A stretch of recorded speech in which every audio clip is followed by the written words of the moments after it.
নমস্কার বন্ধুরা, আমার বঙ্গগৃহিণী চ্যানেলে তোমাদের প্রত্যেককে ওয়েলকাম। আশা করছি সকলেই ভালো আছো, আমিও ভালো আছি।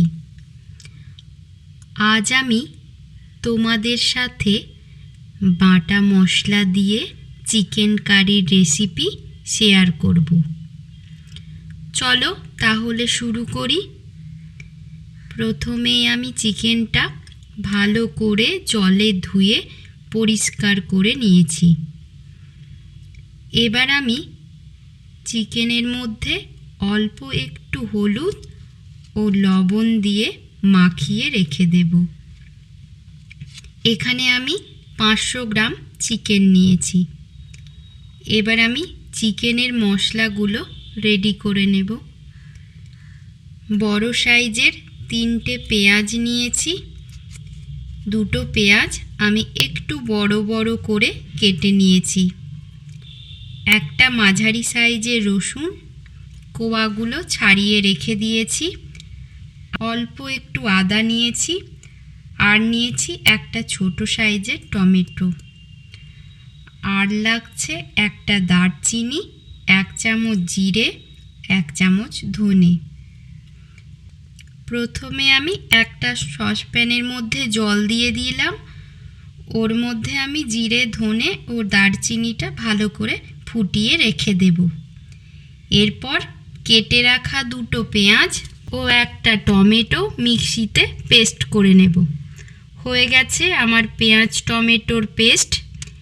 এবার আমি শিলের মধ্যে প্রথমে আদাটা বেটে নেব। আদা বাটা হয়ে গেছে, এবার রসুনটা বেটে নেব। এরপরে জিরে, ধনে, দারচিনি ঠান্ডা হয়ে গেছে, এবার আমি ওটা ছাঁকনি দিয়ে ছেঁকে বেটে নেব। আমার সমস্ত মশলাগুলো বাটা হয়ে গেছে। আমি শিলে যে মশলাগুলো বেটেছি সেগুলো আধ বাটা করে বেটে নিয়েছি। চিকেনের মধ্যে আধ বাটা মশলা দিয়ে রান্না করে দেখবে, চিকেন কিন্তু বেশি টেস্টি হয়। এবার আমি গোটা একটা পেঁয়াজ ছিল ওটা কুচি করে নেব। চিকেনের মধ্যে আলু দেব, তাই কয়েকটা আলু কেটে নেব। হয়ে গেছে আমার সমস্ত কাটা বাটা। চলো এবার একটা কড়াই বসিয়ে দিই। কড়াইয়ের মধ্যে আমি সর্ষের তেল দিয়ে দিলাম। এবার আলুগুলো দিয়ে একটু লাল লাল করে ভেজে নেব। একটা শুকনো লঙ্কা, 2টো এলাচ, একটা তেজপাতা একটু ভেজে নেব। তারপর আমি পেঁয়াজ কুচিটা দিয়ে লাল করে ভেজে নেব। এবার আমি ওর মধ্যে রসুন বাটা, জিরে, ধনে বাটাটা দিয়ে দিলাম। এবার আর একটু নেড়ে চেড়ে আদা বাটা, পেঁয়াজ টমেটো বাটা দিয়ে মশলাটা ভালো করে কষিয়ে নিয়েছি। এরপর ওর মধ্যে প্রয়োজন মতো হলুদ, কাশ্মীরি লঙ্কা গুঁড়ো, অল্প একটু জল দিয়ে আবারও মশলাটা কষিয়ে নেব। এবার আমি লবণ হলুদ মাখানো চিকেনটা দিয়ে দিলাম। মশলার সাথে খুব ভালো করে কষিয়ে নিতে হবে। একটু তেল ছাড়তে শুরু করেছে। এবার আমি চিকেনের মধ্যে একটু কসুরি মেথি দিয়ে দেব। আবারও নাড়িয়ে চাড়িয়ে ঢাকা দিয়ে রেখে দেব। এবার দেখো চিকেন থেকে জল বেরোতে শুরু করেছে। এবার আমি আরও একটু নেড়ে চেড়ে স্বাদ মতো লবণ দিয়ে দেব। ভেজে রাখা আলুগুলো দিয়ে আবারও একটু কষিয়ে নেব। এবার আমি কয়েকটা কাঁচা লঙ্কা দিয়ে দিলাম। তারপর জল দিয়ে চিকেনটা আমি হাই ফ্লেমে 30 মিনিট মতো সেদ্ধ হতে দেব। 30 মিনিট পর আমি ঢাকা খুলে দেখব আলুগুলো সেদ্ধ হয়েছে কিনা। আলুগুলো এখনও আমার পুরোপুরি সেদ্ধ হয়নি, তাই আরও 10 মিনিট আমি চিকেনটা স্টিমের মধ্যে রেখে দেব। গেছে 10 মিনিট মতো। এবার আমি ঢাকা খুলে আলুগুলো একটু দেখে নেব।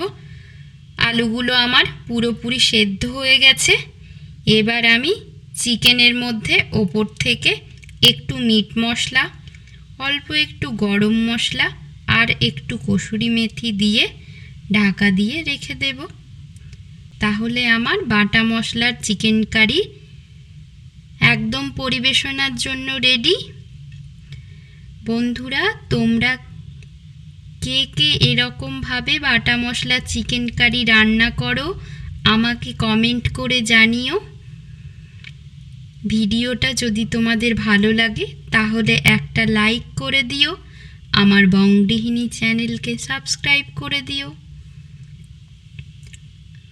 আজ এই পর্যন্তই, আবার আসবো অন্য একদিন নতুন কোনো রেসিপি নিয়ে। সকলে ভালো থাকবে।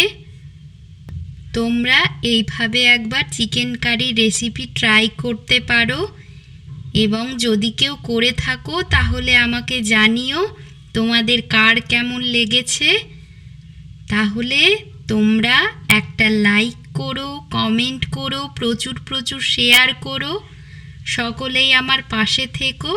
তোমাদের ভালোবাসায় যেন আমি অনেকটা পথ এগিয়ে যেতে পারি। সকলে ভালো থাকবে। বাই।